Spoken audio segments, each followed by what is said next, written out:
Okay, so we're back. Rhythm and Blues Preservation Society. My name is Spotlight. I'm your host, Perry Thompson, President and CEO. Tonight we'll be interviewing Ms. Keisha Jackson. Let me get her on right now.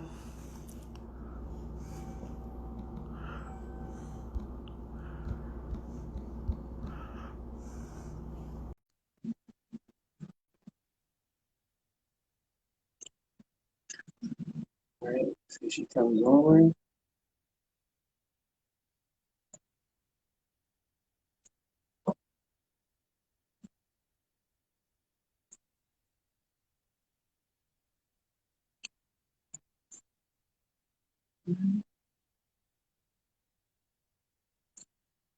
I sent a request for you to join our live. Just waiting for her.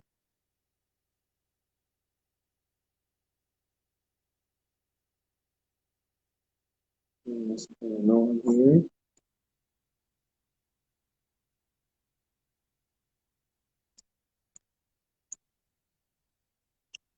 Okay, let's see Ms. Jackson's on. Okay, I don't see you, Ms. Jackson. I see you join, but I don't see your video.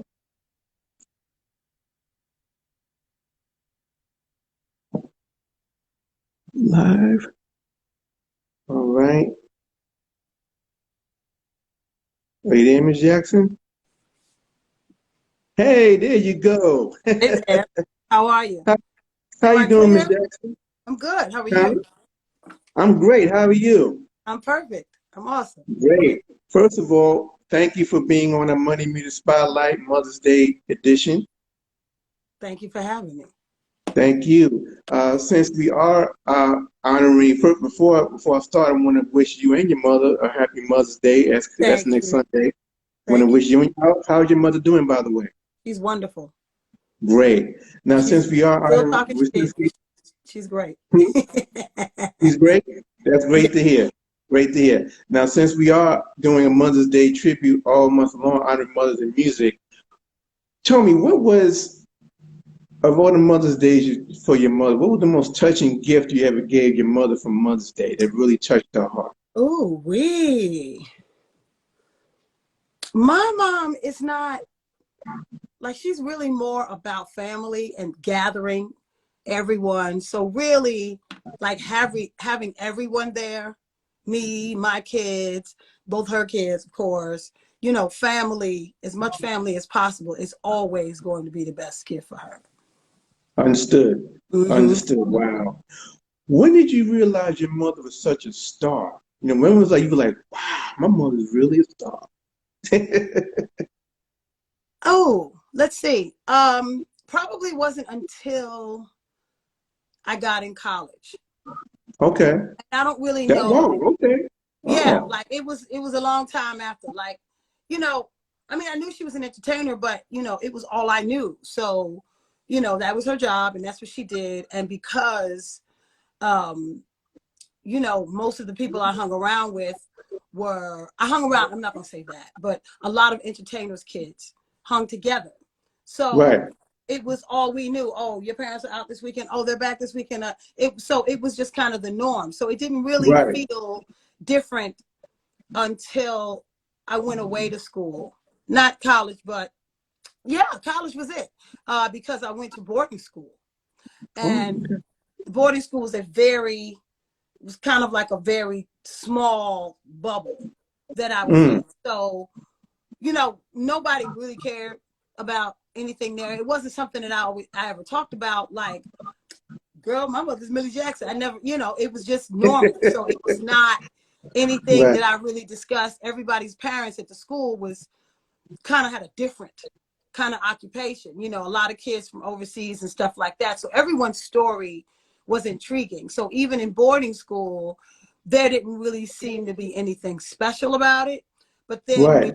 you have conversations like, uh, yeah, my mother had a party and Isley Brothers and Ray Goodman and Brown, and they were there, and they'd be like, you see people's faces like, what? You know what I mean? That's kind of like, I was like, oh, yeah, you know. So that's kind of when it was, you know what I mean? Wow. Okay. Now, how old were you when you first started singing? Ooh. I've been singing professionally. I started singing background for my mother at like 12 and 13. Okay. That So, was that was on the road, like in between like Christmas break, summer break, spring break. That's when I went to work with her. And I would sing, and before the show and after the show, I would be on the road selling those old school. They had roses that light up. You twist them. They had a battery in them, and they light oh up. yeah, So I was selling yeah. those. I was selling those to the crowd, and then I'd run back and put on my sequins and my beaded gowns, honey, and then Okay. sing. And then as soon Okay. as the show was over, I would hightail it back to the lobby to sell more roses and, you know, tapes, cassette tapes, and pictures. Right. Mm-hmm. Wow. So you were on a road with your mom at 12 years old. What was that? Yeah, Wow. yeah. Now, so that's when you actually first started I was singing, but on. what? Well, let me say this: I was on the road with her earlier than that, but I Okay. was singing with her consistently at At that 12. point. Like on summer break, I knew what I was doing. On spring break, I knew what I was doing.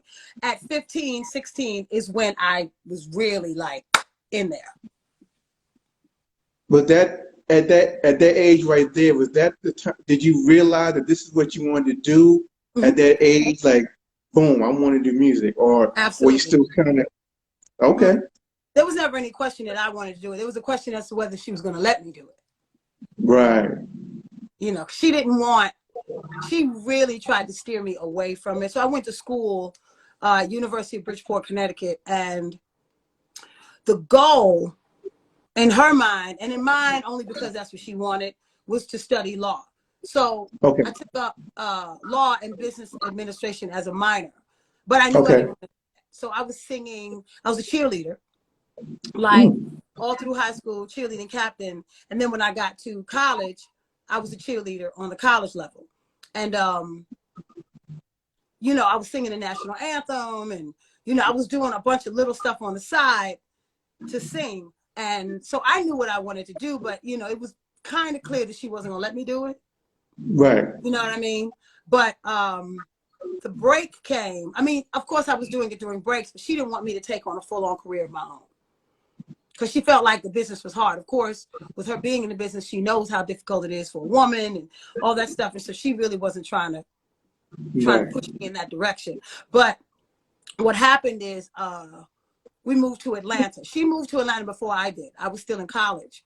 Okay. And she didn't want me to stay in school up there. When she moved, she wanted me to move. And I was like, no, I don't want to move. Like, I got friends up here. Like, this is where I live. This is where I'm from, you know. So we lived in New Jersey. I was born in Brooklyn, lived in New Jersey most of my life, and went to school in Connecticut. So the whole tri-state area, I was used to that.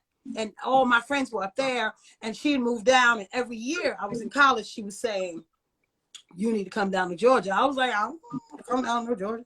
And she kept, I just didn't want to do it. And honestly, it was because like the Atlanta child murders had happened, you know, years before, but it was stuck in my brain. Like Atlanta, you say Atlanta, that's what I thought as a kid, you know? And so Right. Right. now as a teenager, I'm thinking my brother is the same age that was of those kids that was happening to. And I was really afraid. So I really didn't want, Mm. I had no love for Atlanta at that time. I was Mm. petrified. You Wow. know, that was worldwide news. Yeah. And so, you know, eventually she decided, well, I'm not going to pay for you to go to school. So Yeah. I got to school. I registered for my classes, and every class was like, I was not on the call list. So they were calling, you know, Keisha, I'm not on the list. You know, I'm waiting for my name. If your name hasn't been called, raise your hand.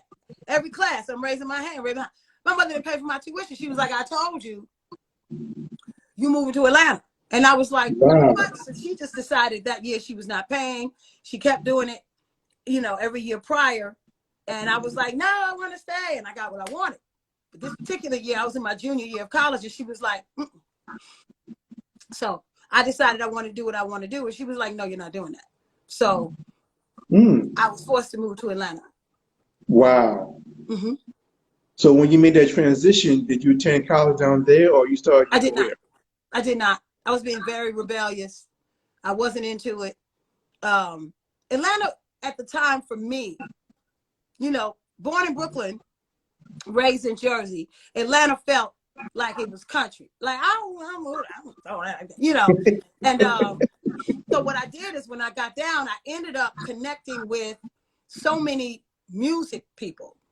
So everyone I befriended was somehow associated with music, whether it was a producer or whether it was, you know, other people that just did music. And I was just so into that, I wasn't into it. I mean, I was just like, oh yeah, I'm not going to school. I'm not doing that. Because first of all my credits for that particular year, I actually finished my classes, but I got no credit because she hadn't paid. So, you know, I was being rebellious. I was like, no, you didn't want me to finish school, so I'm not finishing school. It was all that. But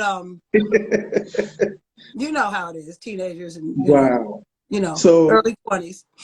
right, yeah, understood. We think we Now, know everything. right, I know. I'm saying it.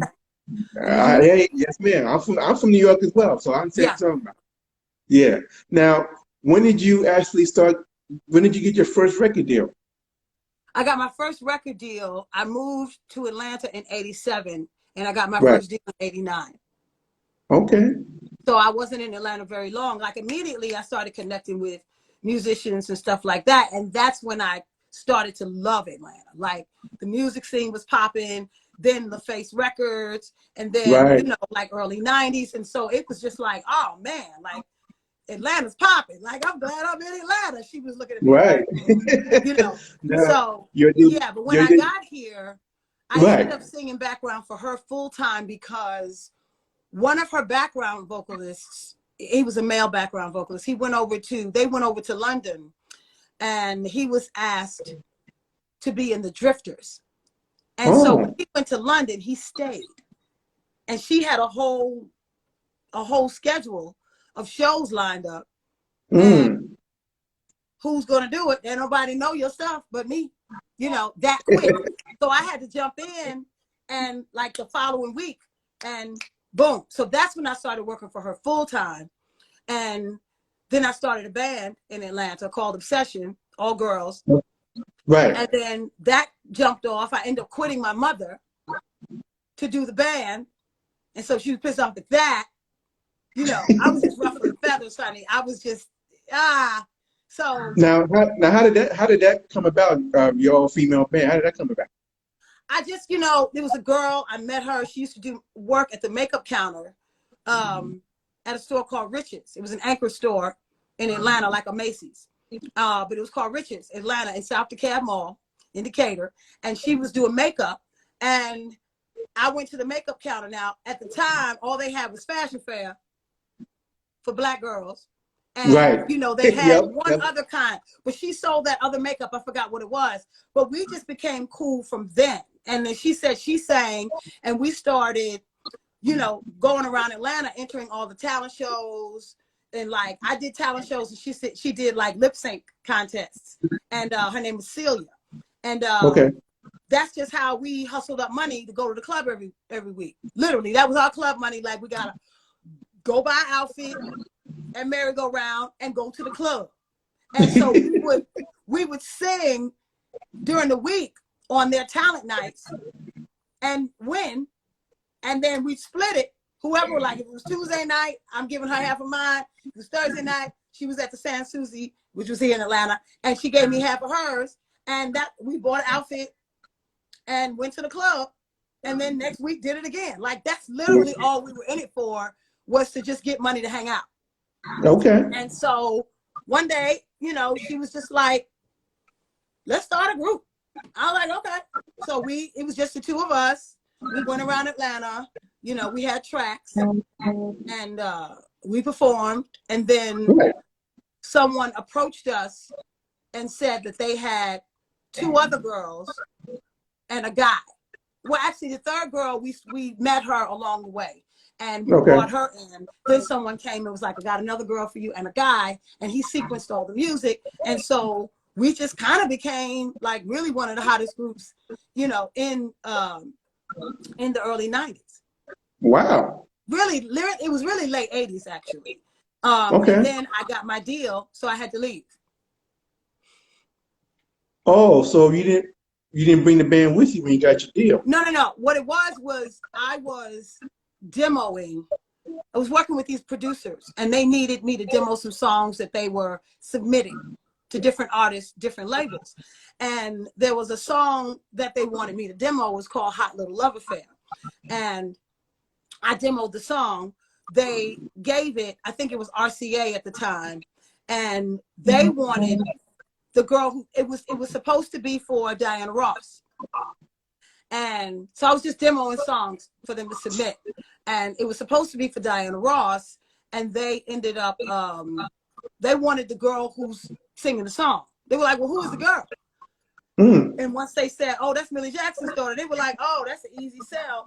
So I got a deal from that, but I wasn't looking for a deal.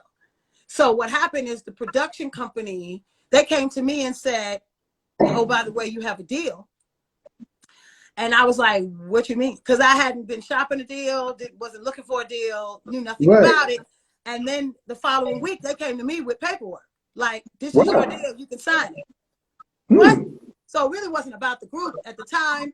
It just happened because I was demoing music, and they shopped the deal on my behalf without me even knowing it. Wow. Yeah. Yeah, that was a hit. That was a nice song. Yeah, it was cool. Yeah, it was cool. I wasn't like trying to be out at the time, so I think at the time I didn't really appreciate it. Wow. Yeah. So after that, from that you released your debut album. Yes. Yep. Which was I remember it was a pretty good album. Did they really push it? Was all it? right. Or? I didn't love it. I didn't love it. Like now, I appreciate it more now than I did before. But you know, the whole album, I recorded the entire album in a week. Like they flew me up to New York. I recorded the whole album. I didn't like it. I didn't really have a lot of say-so in what was going on. And I was just like, this is trash. I'm like really mad that I signed this paperwork, but that's what I get for not looking at it.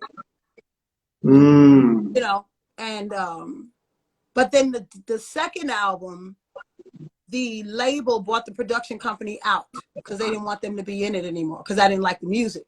And then I did stuff in LA and in New York, and I got some bigger producers and stuff like that. But the cool part about the record is that I was able to work. I worked a lot in the Southeast, in the Bahamas, and in London.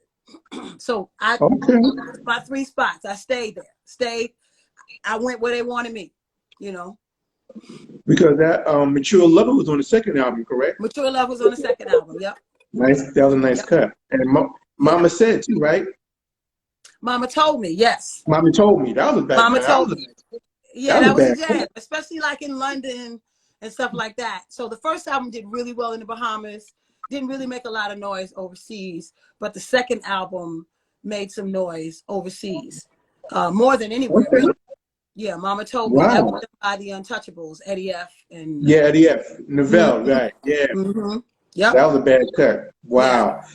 Now, when you became a mother, did you find it hard to balance career and motherhood, or was it an easy transition? It wasn't an easy transition, but I knew I had to do it. And, you know, I really what it was, you know, I saw my mother do it, so I didn't really think a lot of it. You know, it wasn't a planned pregnancy, so I didn't even tell my mother about my pregnancy. Like, it was just a lot. I was worried that I'd get dropped by the label if I told them, because that's what they did. Right. Girl got pregnant, she was out. So I didn't want any of that to happen. And so I just kept it a secret, you know. And then when I was doing this is when I was doing my second album. When I did my second album, I went into labor as I was recording the last song on the album in LA. Oh, wow. Yeah. Yeah. And yeah, that was crazy. But, you know, I went to the hospital, had a baby, came home to Atlanta like 3 days later. and went back to LA a week and a half later and did my album cover. Wow. Yeah. So it was kind of like, you know, when your mother's Millie Jackson and your godmother's Betty Wright, it's like, okay, you know what I mean? Like, you know, I knew I could do it. I knew I had to do it, like if I wanted to have a career. So I just kind of figured it out along the way. Right. Thankfully, I had a tribe, not knowing, you know what I mean? I had girlfriends and, you know, people that really cared about me, and, you know, they watched the baby when I couldn't take her with me, because I did take her with me quite a bit.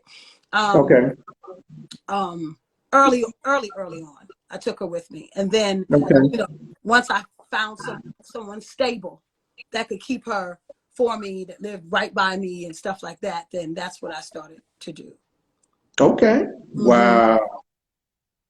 Yeah. Now, you also sing background for some very prominent artists. Who did you sing background for?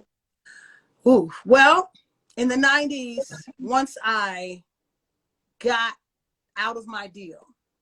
Okay. I got out of my deal. I begged my way out of my deal. And I was living in Atlanta, and I got a call from LA Reid to come and do background, some studio work. And okay. I was like, okay, because LaFace Records was here. And we were singing for a new artist at the time on LaFace Records named Toni Braxton. And so we didn't know her. We didn't know anything because she hadn't come out yet. So I sang on 7 whole days. And there was another song called Whenever I Sing that wasn't released on the album, but we also did that. And then that just kind of snowballed into a lot of studio work. Ended up singing on like Aretha Franklin's album, and then like Whitney Houston, Bobby Brown. We got something in common. Okay, yeah. Yeah. Did that. And that was me, Usher. It was a bunch of us, like in the booth at the same time, squeeze in the booth. Yeah. So that was my studio stuff. And then from there, like Organized Noise called me. Oh, yes. Yeah, to do some work. And I started doing some work with Sleepy Brown. And we did an album called Sleepy's Theme. Yeah. So I'm featured all throughout that album. And then it just kind of snowballed into like the Brat. So that's all the studio stuff. Brat called me. Like she had my mother on an intro of one album, but then the next album, she had me to come in and do a song with her called Get Somebody. And then I just started, like the touring stuff kind of came afterwards. Like so the studio stuff was first. And then the touring stuff happened after. I got a call from my girlfriend, Joy. And she was working on an album, and the label needed her to focus on her record. And Outkast was about to go out on the road, and she called me and said, hey, Keish, Outkast is going on the road next week, European tour. I know you have a passport. Can you do it? And I said, yeah. And I said, when is it? She said, it was 6 days from then. The tour started, and she said, and rehearsal is tonight. Oh, wow. So I jumped in the car, got to rehearsal, and met everybody. Rehearsed for a week, and we were on tour. And then from that came Erykah Badu. From Erykah, relationships kind of built. You know, once you start working with one artist, you kind of build relationships with other artists. Correct. You see on the road and stuff like that. And so I ended up singing with Faith Evans. I sang with Faith before I ever got with Outkast. And then because I was doing plays, theater at the time, a lot of theater. Right. And so one of the background vocalists that was on tour with the theater production I was doing at the time, he was like, I got to go to New York and put a background section together for Faith. And I was like, we were in Indianapolis. That's where we were closing down the play. And I was like, oh, man, I wish I could go. He was like, if you get there, you got the gig. I flew straight to New York the next day. Straight to New York the next day. Went on tour with Faith. Wow. Did Angie Stone. Raphael Sadiq. I ended up doing Raphael Sadiq. It was just a bunch. I did George Clinton, opened up. He kind of handpicked some of us to open up a tour with him. And and he created a band called Children of Production, and we were opening with all of the Parliament songs, the Funkadelic Wow. songs that they weren't doing on their set. We were covering in the first set when we opened. Okay. So we did that, and Raphael Sadiq was actually the bass player in that band. So it Okay. was pretty cool. So, you know, that's kind of one thing snowballs into the next, into the next. Now, you were touring with so many major artists. You didn't really want to do another album during that time on the road? You didn't really want to record anymore for yourself? Not really. Not really. I mean, initially I was just, I don't know if I would say I was jaded, because I really did work that album as best I could. You know, I kind of, you know, made lemons into lemonade, but it wasn't a great deal, you know, but I still gigged from it. And at that time, the record labels weren't getting a piece of your shows and your merchandise, stuff like that. Now they got 360 deals, so that's what they do. But at the time, all the gig money was mine. So I was working like crazy. And I was all right with not having a deal. Like I said, I never shopped a deal in the first place. So it was not something I ever sought out. Okay. You know, but when early in the 90s, I was approached by Warner Brothers to do a record. And it was me, it was a duo. Okay. And it was a group called Black Coffee. Oh, yeah. That I did. And there was an Atlanta song called Shorty Swing My Way. Right. And so we came out with a song. I came out on the hook singing with A-Town Players, who's a rapper. Right. But I was singing the hook of a song called Player Can't You See? And that was the response to Shorty Swing My Way. And so there was a deal on the table after I did that song, you know. But then the person that was over the project got let go, and then that's just how it works. When person that signs you gets let go, then everyone they sign gets let go. So, I mean, but I was fine with it. Like, a lot of people see background as like, you know, a number 2 position. I don't. I never did. I mean, because it's an art form, and people don't really understand, like, there's a lot of people that sing leads that cannot sing background. Like, there's a lot that goes into background. Correct. A lot more than just singing. It's about blending. Yeah. It's about understanding another singer's cadence and their vibrato. And it's a lot that goes into it. So it's really a match and a blend that has to happen. And that's an art in itself. And I was good at it. So I was like, I'm fine doing this, you know, and I'd rather, to be honest with you, I got very comfortable with, you know, getting an email and somebody telling me where to be. This is your flight. This is your be there. I didn't have to do all of the legwork for it. I just showed up. So I was totally fine with that. Right. Now, of all the people you've worked with, who was the one that was really the most professional, like precise as far as work ethic? Well, that's 2 different things. The one who was most precise in terms of musicality and what they wanted, I would say Erica. Okay. But she's very specific about what she wants to hear and very unconventional. So the entire show, you're watching her. It's about watching her.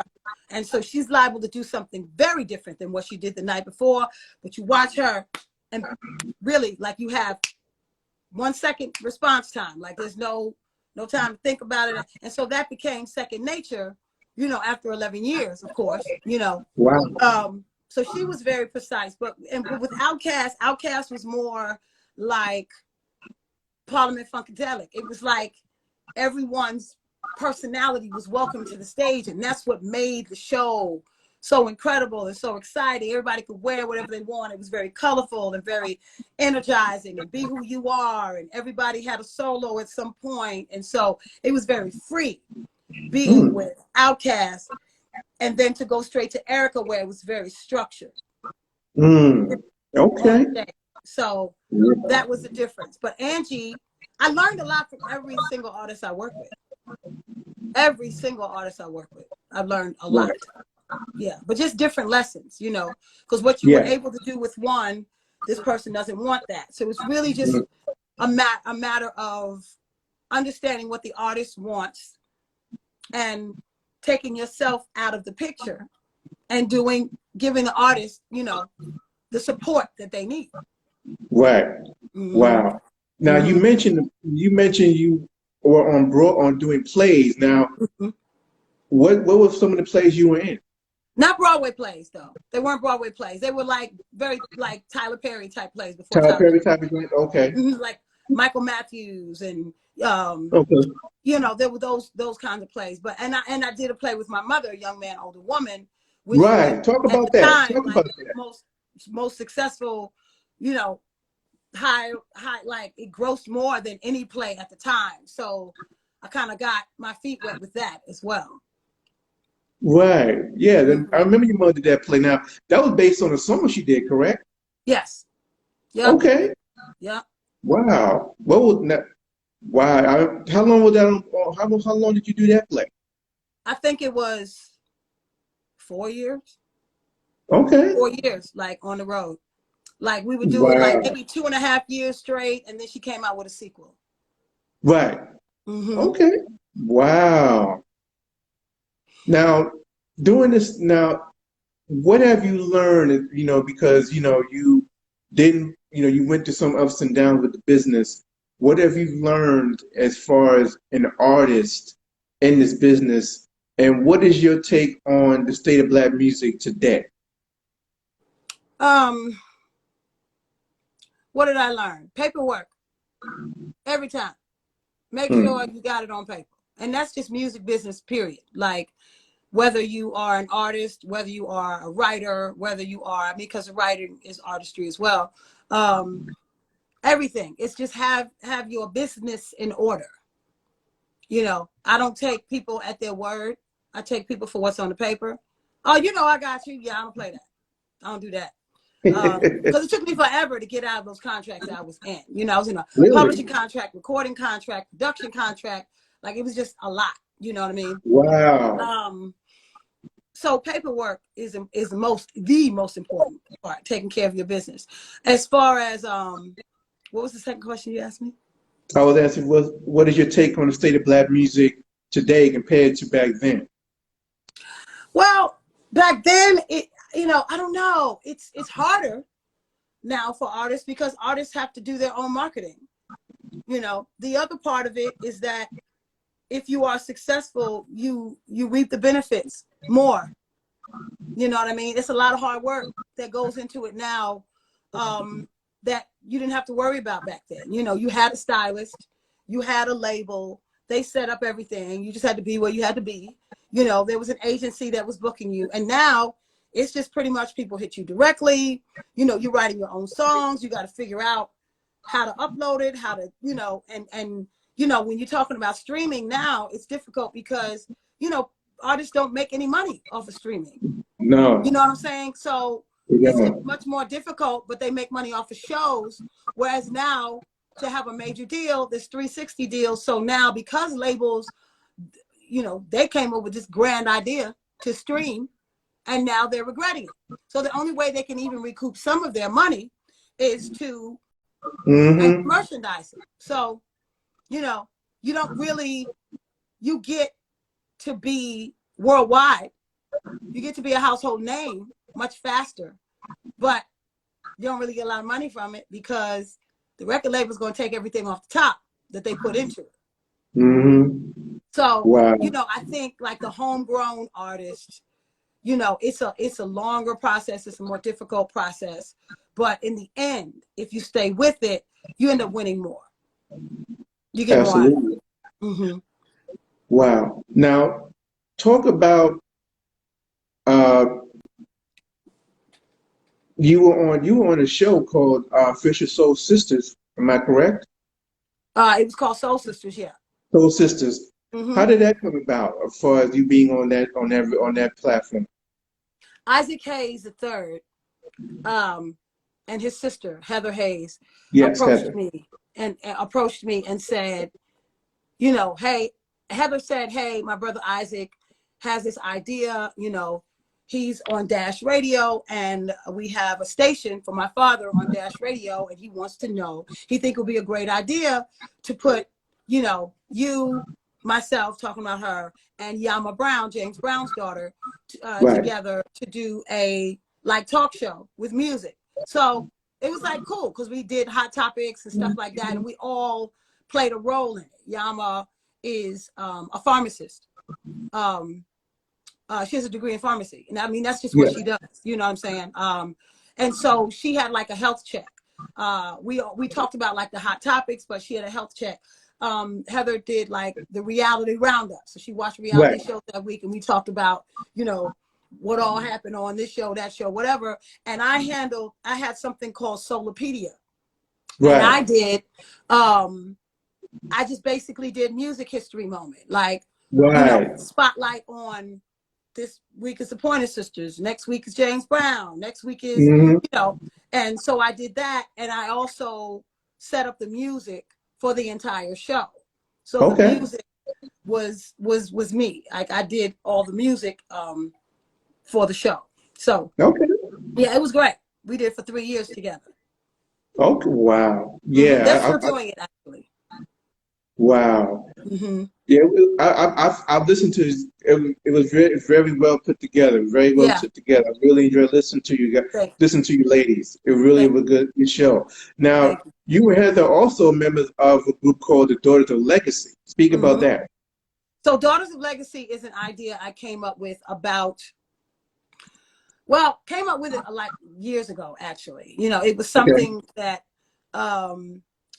Jamesia Bennett, who's Ann Nesby's daughter, she and I always said like, oh, we need to do something together. You know what I mean? And so we did something together, you know, basically. I put Daughters of Legacy together, grabbed Heather, grabbed Aisha, grabbed Robin Charles, Ray Charles's daughter, also Issa Pointer, which is Ruth Pointer and Dick Edwards' daughter. And, you know, we put together a show, and we're really just honoring our parents. You know what I mean? We strongly believe in giving our parents their flowers now. Yes. You know, and some of our parents have gone on, but it's really important to keep the music alive, you know. Absolutely. So it's not about us, it's about our parents and, you know, celebrating the legacy we come from. Absolutely. I think that's a great idea that you're doing, preserving the legacy of your parents, because that's what we're about. So that's a great thing. Do you only tour on the South, or will you be coming on the East Coast? Well, we want to do the East Coast. It's just really a matter of someone saying, hey, a promoter saying, hey, we want you up here. You know, we can't just show up at the spot and just do a show. Like, somebody's got to bring us there. So. Wow. Well, you know what? That's something that we got to talk about. That I would love to be a part of bringing you here, because you know, I think we got to talk about that, because I would love to do some work with y'all, because I think what you're doing is great. Honoring your parents' legacy. Really well. Our parents did really well, like in every major market, and honestly, really the secondary markets. You know what I mean? Like those secondary markets are really important. So, yeah, we would love to do it. It's just a matter of someone asking for us. I think the biggest thing is that for some reason other people don't believe it's real, or they don't believe that we can actually sing. It's like that, you know, but they're like, they haven't seen that before. So they kind of, you know, they're not sure if they believe it. I'm like, what do you mean? Let me let everyone who has doubts, let me tell you, these ladies can blow. Yeah. These ladies can blow. It's a show. There's no doubt about it. For real. And that's the truth. Absolutely. I've seen your films on YouTube. These ladies can blow. Don't get it twisted. Yeah. No. What is the greatest advice your mother ever gave you?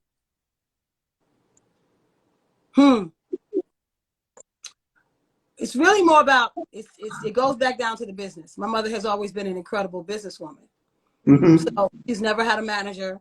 She's always handled her own business. She's always done her own, you know, accounting. She's always done, you know, she has an accountant, but she does it first and he double checks it and then files it. You know what I'm saying? Like, she's always been her own person. So she's been all inclusive, all in one. She's not gonna have anybody handling her business, because like she calls it pencil whipped. Like, I'm not gonna have nobody pencil whipping me. So you got an accountant, let me change this over here to this right here. Let me change it. They figuring out how to pocket a little money on the side and do a little this, and she's not having that. So she's always handled her own business, and that's always been the best advice. So at 15 years old, she would have me in the office with her as she's doing quarterly taxes. Like, this receipt goes over here, this receipt go over here, da, da, da, da. Like, so she had it laid out from early on. And so I knew how to handle my business. Mm-hmm. That's good. Wow. I didn't know that. Your mother always managed her own career. That's something. Always. Wow. Never had a manager. They called her, they wanted to book her. Like, she was the final say so for everything. She never signed to an agency. You know, she always did it herself. I mean, there were agencies that hired her, you know, that booked her, but she wasn't exclusive. Right. She wasn't signed to a booking agency. Right. Wow. Okay. That's taking care. That's controlling your own career. And a lot of Black artists really didn't do that. You know, taking charge of your own career. It's a lot. It's a lot to do. It's very stressful, but she did it. And, you know, unfortunately, so many of her peers, you know, when they got up in age, they didn't have anything left. You know what I mean? They didn't really know how to invest. They didn't really know how to, you know, they get the big lump in the beginning and they feel like, oh, we rolling, and, you know, that thing is gone. And they didn't understand publishing early on in their career. You know, later on they understood it, but they had already signed the paperwork and they didn't own half of what they did. And so it was a lot of that. So I'm very thankful for that. As far as, can you share a proud moment as a mother that really stands out to you as a mother for yourself? Got your children, you know, something that, as a mother, like, wow, my children did this for me. Like, wow. You know, a proud moment as a mother.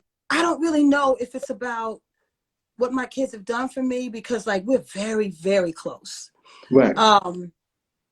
It's just, you know, sometimes you look at your kids and there's a sigh of relief that, like, you know, you did good. You know what I'm saying? When they make certain decisions in their life, you're like, all right. You know what I mean? Like, I know I planted the right seeds. Yeah. Those are the moments. So my proudest moments are moments that they're probably not even aware of. Okay, understood. You know, they achieved something and it was just like, oh man, you made the right decision. You know what I mean? I try not to interfere. Of course, I'll nudge. Of course, if it's going to be, you know, dire, you know, then of course I will intervene. But it's really important to me that they find their own voice. Correct. So absolutely. Those proud moments are really not moments that they are probably not even aware of. Mm-hmm. Because there are a lot of them. There are a lot of them. Right. Wow. Mm-hmm. Now, what's coming up next for Keisha Jackson? You know, what's coming next for you?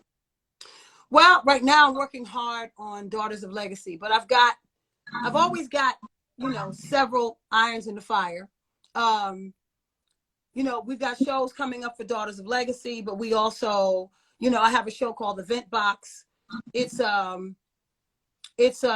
podcast that I started during the pandemic, and it's basically people call in, let it out, get it off their chest, and they call and talk about whatever they want to talk about. Sometimes, you know, they're free to cuss if they want to, if they mad at their partner, if they mad at Amazon not delivering their pack, like they call it and they're venting, and it is absolutely hilarious. And I'm giving my opinion, and we just chopping it up for like 10, 15 minutes, and then that episode is over. So that's cool. That's on YouTube. I did 2 seasons of that.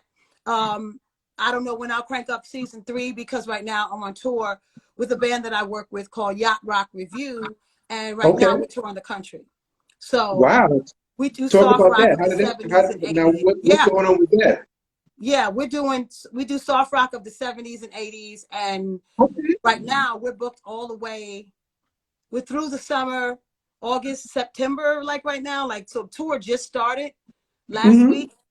And yeah, so that's going to be like my next few months. Like, it's, you know, that's on the great. road. It's go time. Yeah. That's great. Yeah. Wow. Now, and then I also have a show with my daughter that I do. We call Ladies of Soul, and we do 60s Ladies and 70s. of Soul, yeah, that's with your daughter, yes. Yeah, we do 60s and 70s music, and that's me and my daughter. So we do that in between And when I'm not on tour, I'm squeezing in Daughters of Legacy shows because I'm trying to get that moving. Like we jumped off right before the pandemic hit, sat everybody down for a minute. So now, you know, requests are starting to come in and things are starting to roll. You know what I mean? So right now it's just a matter of managing each thing so that, you know, I really, you know, I have to give Daughters of Legacy the right, you know, amount of time and nourish that so that we can get that thing popping. Absolutely. Wow, that's great that you're busy like that. That's really great. You know, I was had a question. Are they working? Is there possibility of a movie about your mom? Or is that something you're gonna be working on? A movie about your mother? She's thinking about doing a movie herself. So she's already started writing a script and stuff like that. It's a matter of someone coming to her with the right offer. Because she already has a pretty good skeleton script written, you know, and of course nobody knows it better than her. So, you know, we're hoping that happens. But until that happens, we'll see. You know, people talk about it, but you know, we ain't got no real paperwork in place yet to say, okay, this is what happened, you know. Right. Well, I'll definitely that would be something that'd be great to see a movie about your mother, because I think her story needs to be told. Absolutely. She's a legend. Absolutely. She's a legend. Her story needs to be told. Ms. Jackson, please, before we go, please, why is it so important to preserve the culture of Black music? Because it will get taken and it will get snatched and, you know, not owned by someone else. Someone else will take credit for it, which is already happening to the blues. You know, they call country music theirs, but country music, folk music, that's all blues. That's us. And so it's really important that we constantly put out, like, you know, to the point of almost petty for me, because I don't let nothing slide. I'm like, well, no, that wasn't you. That was, no, they did it first. Like, I'm real quick on that. Like, and so preserving the legacies is extremely important to me, which is the reason why I started Daughters of Legacy, because there's no better way to keep it alive than to pass it on from generation to generation, because we own it, we preserve it, we care about it more than anybody else will. And, you know, all music stems from Black music. That's it. So absolutely, if we don't preserve it, it's going to be a whole nother, it's going to be narrated completely different.